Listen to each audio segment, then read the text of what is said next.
Hi students, ಎಲ್ಲರಿಗೂ SSLC friend YouTube ಚಾನಲ್ಗೆ ಸ್ವಾಗತ. ಯಾರ್ಯಾರಿನ್ನೂ ನಮ್ಮ ಚಾನಲ್ನ ಸಬ್ಸ್ಕ್ರೈಬ್ ಮಾಡ್ಕೊಂಡಿಲ್ಲ ಸಬ್ಸ್ಕ್ರೈಬ್ ಮಾಡ್ಕೊಳ್ಳಿ. ಹಾಗೆ ಈ ಒಂದು ವಿಡಿಯೋನ ಪೂರ್ತಿಯಾಗಿ ನೋಡಿ. ವಿಡಿಯೋ ಇಷ್ಟ ಆದರೆ ದಯವಿಟ್ಟು ಲೈಕ್ ಮಾಡ್ಕೊಳ್ಳಿ. ನಮ್ಮ ಚಾನಲಲ್ಲಿ ನಿಮಗೆ 6 to 12 ಸ್ಟ್ಯಾಂಡರ್ಡ್ವರೆಗೂ ಎಲ್ಲ ವೀಡಿಯೋಸು ಹಾಗೆ ಕನ್ಫರ್ಮ್ ಕ್ವಶನ್ಸು, ಇಂಪಾರ್ಟೆಂಟ್ ಕ್ವಶನ್ಸು ಈ ರೀತಿಯ ವೀಡಿಯೋಸ್ ಎಲ್ಲ ಅಪ್ಲೋಡ್ ಮಾಡ್ತೀವಿ. ಸೊ ಅದಕ್ಕಾಗಿ ನೀವು ನಮ್ಮ ಚಾನಲನ್ನು ಸಬ್ಸ್ಕ್ರೈಬ್ ಮಾಡ್ಕೊಳ್ಬೇಕಾಗುತ್ತೆ. ನೀವು ಆ ರೀತಿ ಸಬ್ಸ್ಕ್ರೈಬ್ ಮಾಡ್ಕೊಂಡಿದ್ರೆ ಮಾತ್ರ ನಮ್ಮ ಹೊಸ ವೀಡಿಯೋಸ್ ಬಿಟ್ಟಾಗ ಬರೋದು. ಸೊ ನೀವು ಸಬ್ಸ್ಕ್ರೈಬ್ ಮಾಡ್ಕೊಳ್ಳಿಲ್ಲ ಅಂದರೆ ನಮ್ಮ ವೀಡಿಯೋಸ್ ನಿಮಗೆ ಸಿಗೋದು ಕಷ್ಟ ಆಗುತ್ತೆ. ಅದಕ್ಕಾಗಿ ಸಬ್ಸ್ಕ್ರೈಬ್ ಮಾಡ್ಕೊಂಡಿರಿ. ನಮ್ಮ ಒಂದು ವೀಡಿಯೋಸ್ ಈಗಾಗಲೇ ಸುಮಾರು ಜನ ನೋಡ್ತಿದ್ದೀರಾ, ಅವರಿಗೆಲ್ಲ ತುಂಬ ಥ್ಯಾಂಕ್ಸ್ ಹೇಳೋಕ್ಕೆ ಇಷ್ಟಪಡ್ತೀನಿ. ಸೊ ಹಾಗಾದರೆ ಬನ್ನಿ ನಮ್ಮ ಇವತ್ತಿನ ವೀಡಿಯೋನ ಸ್ಟಾರ್ಟ್ ಮಾಡೋಣ. ಸೊ ನಾನಿವಾಗ ಮಾಡ್ತಾ ಇರೋ ವೀಡಿಯೋ ಬಂದುಬಿಟ್ಟು Kannada medium social science scoring package part 1 ವೀಡಿಯೋನ ಮಾಡ್ತಾಯಿದ್ದೀನಿ. ಸೊ ಪಾರ್ಟ್ 2 ವೀಡಿಯೋ ಬೇಕಾದರೆ ಕಮೆಂಟ್ ಹಾಕಿ. ಹಾಗೆ ಈ ಒಂದು ವಿಡಿಯೋ ಕೆಳಗಡೆ ಕಮೆಂಟ್ ಸೆಕ್ಷನಲ್ಲಿ ಪಾರ್ಟ್ 2 ವೀಡಿಯೋದು ಲಿಂಕು ಸಹ ಕೊಟ್ಟಿರ್ತೀನಿ. ಸೊ ಆರಾಮಾಗಿ ನೀವು ಲಿಂಕ್ ಪ್ರೆಸ್ ಮಾಡಿದರೆ ನಿಮಗೆ ವಿಡಿಯೋ ಓಪನ್ ಆಗುತ್ತೆ ಪಾರ್ಟ್ 2ದು. ಹಾಗೆ ಈಗ ಆಲ್ರೆಡಿ ಕನ್ನಡ ಮೀಡಿಯಮ್ ಹಾಗೆ ಇಂಗ್ಲೀಷ್ ಮೀಡಿಯಮ್ದು ಪಾಸಿಂಗ್ ಪ್ಯಾಕೇಜ್ ಅಪ್ಲೋಡ್ ಮಾಡಿದ್ದೀನಿ. ಆದಷ್ಟು ಬೇಗ ಇಂಗ್ಲೀಷ್ ಮೀಡಿಯಮ್ದು ಸ್ಕೋರಿಂಗ್ ಪ್ಯಾಕೇಜ್ ಸಹ ಅಪ್ಲೋಡ್ ಮಾಡ್ತೀನಿ. ಸೊ ನಮ್ಮ ಚಾನಲ್ನ ಸಬ್ಸ್ಕ್ರೈಬ್ ಮಾಡ್ಕೊಂಡಿದ್ರೆ ಮಾತ್ರ ಆ ಒಂದು ವಿಡಿಯೋ ಸಿಗುತ್ತೆ ನಿಮಗೆ. ಹಾಗೆ ನೀವು ಲೈಕ್ ಮಾಡೋದ್ರಿಂದ ನಮಗೆ ಪ್ರೋತ್ಸಾಹ ಸಿಗುತ್ತೆ ಮುಂದೆ ಬೇರೆ ಬೇರೆ ವೀಡಿಯೋಸ್ನ ಮಾಡೋಕ್ಕೆ, ಅತಿ ಹೆಚ್ಚು ವೀಡಿಯೋಸ್ನ ಮಾಡೋಕ್ಕೆ. ಸೊ ಅದಕ್ಕೋಸ್ಕರನೇ ಲೈಕ್ ಮಾಡ್ಕೊಳ್ಳಿ ಅಂತ ಹೇಳೋಕ್ಕೆ ಇಷ್ಟಪಡ್ತೀನಿ. ಸೊ ಬನ್ನಿ ಇವತ್ತಿನ ವೀಡಿಯೋನ ಸ್ಟಾರ್ಟ್ ಮಾಡೋಣ. ಭಾರತಕ್ಕೆ ಹೊಸ ಜಲಮಾರ್ಗ ಕಂಡುಹಿಡಿಯಲು ಕಾರಣವಾದ ಅಂಶಗಳನ್ನು ಚರ್ಚಿಸಿರಿ ಅಂತ ಕೊಟ್ಟಿದ್ದಾರೆ. ಸೊ ಈ ಪ್ರಶ್ನೆ ತುಂಬ ಸಾರಿ ರಿಪೀಟ್ ಆಗಿದೆ. ಸೊ ಕೆಳಗಡೆನೂ ನೋಡ್ತಿರ್ಬೋದು ಯಾವ್ಯಾವ ರೀತಿ ಡಿಫ್ರೆಂಟ್ ಟೈಪ್ಸಲ್ಲಿ ಈ ಒಂದು ಪ್ರಶ್ನೆಯನ್ನೇ ಕೊಡ್ತಾರೆ ಅಂತ. ಸೊ ನೋಡ್ತಾ ಇದ್ದೀರಾ ಎಲ್ಲವನ್ನು. ಸೊ ತುಂಬ ವರ್ಷ ರಿಪೀಟ್ ಆಗಿದೆ. ಕೆಳಗಡೆ ಇಯರ್ಸ್ ನೋಡಿ. ಸೊ ನಾವು ಈ ಒಂದು ಪ್ರಶ್ನೆಗಳನ್ನು ಇಂಪಾರ್ಟೆಂಟ್ ಅಂತ ತೆಗೆದಿರೋದು ತುಂಬ ಸಾರಿ ರಿಪೀಟ್ ಆಗಿರೋದ್ರಿಂದನೇ. ಸೊ ಲಾಸ್ಟ್ ಇಯರ್ ಆಗಿರ್ಬೋದು, ಪ್ರೀವಿಯಸ್ ಇಯರ್ ಆಗಿರ್ಬೋದು. ಸೊ ಒಂದು 4-5 ಇಯರ್ಸಿಂದ ಏನೇನು ಕ್ವಶನ್ ಪೇಪರಲ್ಲಿ ಕ್ವಶನ್ಸ್ ಬರ್ತಿದೆ ಅನ್ನೋದ್ರ ಮೇಲೆ ನಾವು ತುಂಬ ಸಾರಿ ರಿಪೀಟ್ ಆಗಿರೋ ಕ್ವಶನ್ಸನ್ನು ತೆಗೆದು ಈ ಒಂದು ವಿಡಿಯೋನ 2 ಪಾರ್ಟ್ಸ್ ಆಗಿ ಮಾಡಿ ನಿಮಗೆ ಕೊಡ್ತಾಯಿದ್ದೀವಿ. ಸೊ ಈ ಒಂದು 2 ಪಾರ್ಟ್ಸಲ್ಲಿ ನೀವು ಆರಾಮಾಗಿ ಸ್ಕೋರಿಂಗ್ ಮಾಡ್ಬೋದು. ಹಾಗೆ ಯಾವುದಕ್ಕೂ ನೀವು ಒಂದು ಸಾರಿ ಈ ವಿಡಿಯೋನ ನೋಡಲೇಬೇಕಾಗುತ್ತೆ. ಯಾಕಂದರೆ ತುಂಬ ಸಾರಿ ರಿಪೀಟ್ ಆಗಿರೋ ಕ್ವಶನ್ಸು ಹಾಗೆ ಪ್ರೀವಿಯಸ್ ಇಯರ್ದು ಕ್ವಶನ್ಸನ್ನು ಇದರಲ್ಲಿ ನಾವು ಆ್ಯಡ್ ಮಾಡಿದ್ದೀವಿ. ಸೊ ಎಲ್ಲ ಪ್ರಶ್ನೆಗಳನ್ನು ಗಮನ ಇಟ್ಟು ಓದ್ಕೊಳ್ಳಿ. ಈಗ ಆಲ್ರೆಡಿ ನೀವು ಆನ್ಸರನ್ನು ಓದಿದರೆ ಸ್ಕೋರಿಂಗ್ ಮಾಡ್ತೀನಿ ಅನ್ನೋರು, ಸೊ ಆ ಆನ್ಸರಲ್ಲೇ ಕಂಟಿನ್ಯೂ ಆಗಿ ಪ್ರಶ್ನೆಗಳನ್ನು ಮಾತ್ರ ಇದರ ಮೇಲೆ ಕಾನ್ಸಂಟ್ರೇಟ್ ಮಾಡಿ. ಆನ್ಸರನ್ನು ನೀವು ಓದಿದರೆ ಸೊ ಈ ಆನ್ಸರನ್ನು ಸ್ಕಿಪ್ ಮಾಡಿ ನಿಮ್ಮ ನೋಟ್ಸಲ್ಲಿ ಅಥವಾ ನೀವು ಏನು ಆನ್ಸರನ್ನು ಓದ್ಕೊಂಡಿರ್ತೀರ ಅದನ್ನೇ ಕಂಟಿನ್ಯೂ ಮಾಡಿ. ಹೊಸದಾಗಿ ಏನೂ ಕಲಿಯೋಕ್ಕೆ ಹೋಗಬೇಡಿ. ನಾಳೆನೇ ಎಕ್ಸಾಮ್ ಇರೋದ್ರಿಂದ ಬೇಗ ತಲೆಗೋಗಲ್ಲ, ಅದಕ್ಕೋಸ್ಕರನೇ. ಹಾಗೆ ನೆಕ್ಸ್ಟು ಪ್ಲಾಸಿ ಕದನಕ್ಕೆ ಕಾರಣಗಳನ್ನು ಕೇಳ್ತಾ ಇದ್ದಾರೆ. ಸೊ ನೋಡಿ, ಪ್ಲಾಸಿ ಕದನಕ್ಕೆ 3 ಕಾರಣಗಳಿದೆ. ದಸ್ತಕಗಳ ದುರುಪಯೋಗ, ಅನುಮತಿ ಇಲ್ಲದೆ ಕೋಟೆ ಎದುರಸ್ತಿ, ಕಪ್ಪು ಕೋಣೆ ದುರಂತ. ಸೊ ಈ 3 ಪ್ರಶ್ನೆಗಳು, ಈ 3 ಆನ್ಸರ್ ಇರೋದು. ಸೊ 1 ಪಾಯಿಂಟ್, 2 ಪಾಯಿಂಟ್, 3 ಪಾಯಿಂಟ್ ಇದು ನಿಮಗೆ 2 ಅಂಕಗಳಿಗೆ ಬರುವಂಥ ಪ್ರಶ್ನೆಯಾಗಿದೆ.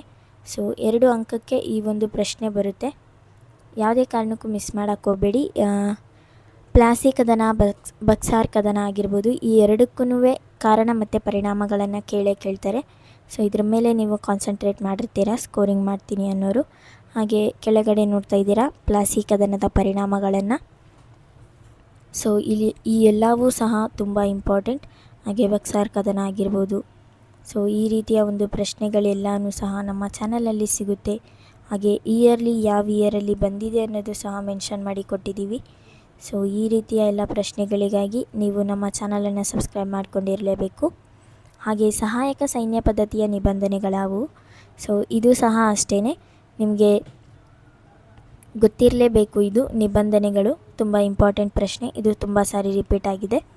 ಹಾಗೆ ಈಗ ಆಲ್ರೆಡಿ ಯಾರ್ಯಾರು 9th ಓದ್ತಾ ಇದ್ದೀರಾ ಅವರಂತೂ ನಮ್ಮ ಚಾನಲನ್ನು ಮಿಸ್ ಮಾಡ್ದಿರ ಸಬ್ಸ್ಕ್ರೈಬ್ ಮಾಡ್ಕೊಳ್ಳೇಬೇಕು. ನೆಕ್ಸ್ಟ್ ಇಯರ್ ಸಹ ನಾವು ಇದೇ ರೀತಿ ಇಂಪಾರ್ಟೆಂಟ್ ಕ್ವಶನ್ಸ್ ಇರೋದನ್ನು ಕೊಡ್ತಾ ಇರ್ತೀವಿ ನಿಮಗೆ. ಅದಕ್ಕೋಸ್ಕರನೇ ಸಬ್ಸ್ಕ್ರೈಬ್ ಮಾಡ್ಕೊಳ್ಳಿ. 9th ಸ್ಟ್ಯಾಂಡರ್ಡು ಓದ್ತಾ ಇರೋರು ಯಾರಾದರೂ ನೋಡ್ತಾ ಇದ್ದರೆ ಈ ವಿಡಿಯೋನ. ಸೊ ಬ್ರಿಟಿಷ್ ಶಿಕ್ಷಣದಿಂದ ಉಂಟಾದ ಪರಿಣಾಮಗಳು. ಸೊ ಇದು ಅಷ್ಟೇ ತುಂಬ ಸಾರಿ ರಿಪೀಟ್ ಆಗಿದೆ. ಡಿಫ್ರೆಂಟ್ ಟೈಪ್ಸಲ್ಲಿ ಯಾವ ರೀತಿ ಕ್ವಶನನ್ನು ಕೇಳ್ತಾರೆ ಅನ್ನೋದನ್ನು ನೀವಿಲ್ಲಿ ನೋಡ್ಕೋಬೋದು.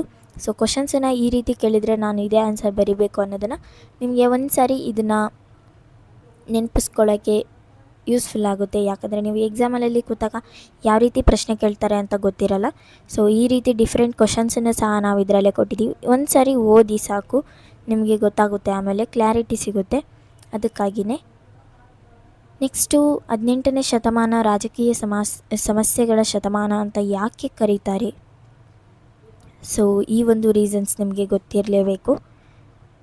ಸೊ ಈ ಒಂದು ಕಾಲದಲ್ಲಿನೇ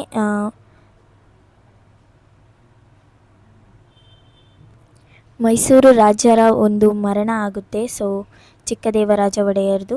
ಸೊ ಅದಕ್ಕೆ ಈ ಒಂದು ಶತಮಾನವನ್ನು ಸಮಸ್ಯೆಗಳ ಶತಮಾನ ಅಂತ ಕರೀತಾರೆ, ರಾಜಕೀಯ ಸಮಸ್ಯೆಗಳ ಶತಮಾನ. ಸೊ ಅದೊಂದು ಮೇನ್ ರೀಸನ್ ಆಗಿರುತ್ತೆ ಈ ಒಂದು ಹೆಸರು ಇಡೋಕ್ಕೆ ಮತ್ತು ಕರೆಯೋಕ್ಕೆ. ಸೊ ನೆಕ್ಸ್ಟು ಹಲಗಲಿ ಬೇಡರ ಬಗ್ಗೆ ಕೊಟ್ಟಿದ್ದಾರೆ. ಹಾಗೆ ಸತ್ಯಶೋಧಕ ಸಮಾಜವು ಪ್ರತಿಪಾದಿಸಿದ ಸುಧಾರಣೆಗಳು. ಸೊ ಸುಧಾರಣೆಗಳು ಏನಿದೆ, ಆರ್ಯ ಸಮಾಜ ಆಗಿರ್ಬೋದು, ಬ್ರಹ್ಮ ಸಮಾಜ ಆಗಿರ್ಬೋದು, ಇದೆಲ್ಲದಕ್ಕೂ ಒಂದೇ ರೀತಿ ಫಾಲೋ ಮಾಡಿ. ಸೊ ಆ ರೀತಿ ಯಾವ ರೀತಿ ಬರೀಬೇಕು, ಎಲ್ಲದಕ್ಕೂ ಒಂದೇ ಆನ್ಸರನ್ನು ಯಾವ ರೀತಿ ಬರೀಬೇಕು ಅಂತ ಕೇಳೋದಾದರೆ, ಇವಾಗ ತಾನೇ ನಾನು ಪಾಸಿಂಗ್ ಪ್ಯಾಕೇಜನ್ನು ಬಿಟ್ಟಿದ್ದೀನಿ. ಸೊ ಆ ಪಾಸಿಂಗ್ ಪ್ಯಾಕೇಜಲ್ಲಿ ಪೂರ್ತಿಯಾಗಿ ಹೇಳಿದ್ದೀನಿ, ಹಾಗೆ ಕ್ವಶನ್ ಸಮೇತನೇ ಇದೆ. ನೀವು ನೋಡಿಕೊಂಡು ಆರಾಮಾಗಿ ಅದೇ ಆನ್ಸರನ್ನು ಬರೀಬೋದು. ಸೊ ಆನ್ಸರನ್ನೇ ಫಾಲೋ ಮಾಡಿ, ಯಾಕಂದರೆ ಎಲ್ಲ ಪ್ರಶ್ನೆಗೂ ಅದೊಂದೇ ಉತ್ತರ ಆಗಿರುತ್ತೆ. ಆಮೇಲೆ ದಂಗೆಯ ಪರಿಣಾಮ ಕೇಳ್ತಾ ಇದ್ದಾರೆ. ಸೊ ನಿಮಗೆ ಗೊತ್ತು, ಮಹಾಯುದ್ಧದ 2ನೇ ಮಹಾಯುದ್ಧದ ಪರಿಣಾಮಗಳು. ಸೊ ಈ ಪ್ರಶ್ನೆ ಇಂಪಾರ್ಟೆಂಟ್ ಆಗಿದೆ. ಲಾಸ್ಟ್ ಇಯರ್ ಸಹ ಫೈನಲ್ ಎಕ್ಸಾಮಲ್ಲಿ ಬಂದಿತ್ತು, ಅದಕ್ಕೋಸ್ಕರನೇ ಹೇಳ್ತಾ ಇರೋದು. ಸೊ ಈ ಪ್ರಶ್ನೆನ ಓದ್ಕೊಳ್ಳಿ. ಹಾಗೆ ಸಾಕ್ಷರತೆಯನ್ನು ವೃದ್ಧಿಸಲು ಕೈಗೊಂಡಿರುವ ಕ್ರಮಗಳಾವುವು? ನಿಮಗೆ ಗೊತ್ತು, ಸಾಕ್ಷರತೆ ಅಂದರೆ ವಿದ್ಯಾಭ್ಯಾಸ. ಸೊ ಇದನ್ನು ಯಾವ ರೀತಿ ಒಂದು ವೃದ್ಧಿಸಲು ಕೈಗೊಂಡಿರುವ ಕ್ರಮಗಳು ನೀವು ನೋಡ್ತಿರ್ಬೋದು. ಹಾಗೆ ನೆಕ್ಸ್ಟು ಅಸ್ಪೃಶ್ಯತೆ, ಈ ಒಂದು ಪ್ರಶ್ನೆ ತುಂಬ ಇಂಪಾರ್ಟೆಂಟ್ ಆಗಿದೆ. ಇದು ಪ್ರತಿ ವರ್ಷ ಸಹ ಫೈನಲ್ ಎಕ್ಸಾಮಲ್ಲಿ ರಿಪೀಟೆಡ್ ಕ್ವಶನ್ನೇ. ನೀವು ಯಾವ ಒಂದು 2015ಇಂದನೂ ಕ್ವಶನ್ ಪೇಪರನ್ನು ತೆಗೆದರೆ ನಿಮಗೆ ಗೊತ್ತಾಗುತ್ತೆ. ಸೊ ಅಲ್ಲಿಂದನೂ ಲಾಸ್ಟ್ ಇಯರ್ ಗಂಟನೂ ಈ ಒಂದು ಪ್ರಶ್ನೆ ಪ್ರತಿ ಕ್ವಶನ್ ಪೇಪರಲ್ಲೂ ಇದ್ದೇ ಇದೆ. ಸೊ ಈ ಪ್ರಶ್ನೆ ಈ ವರ್ಷವೂ ಸಹ ಕನ್ಫರ್ಮ್ ಆಗಿ ಬರುತ್ತೆ ಅಂತ ಹೇಳಬಲ್ಲೆ. ಸೊ ನೋಡ್ತಿರ್ಬೋದು ಎಷ್ಟು ಸಾರಿ ರಿಪೀಟ್ ಆಗಿದೆ ಅಂತ. ಪ್ರಶ್ನೆನೇ ಜಾಸ್ತಿ ಇದೆ. ಉತ್ತರ ಈ ಒಂದು ಪ್ರಶ್ನೆ 3 ಮಾರ್ಕ್ಸ್ಗೆ ಬರುತ್ತೆ.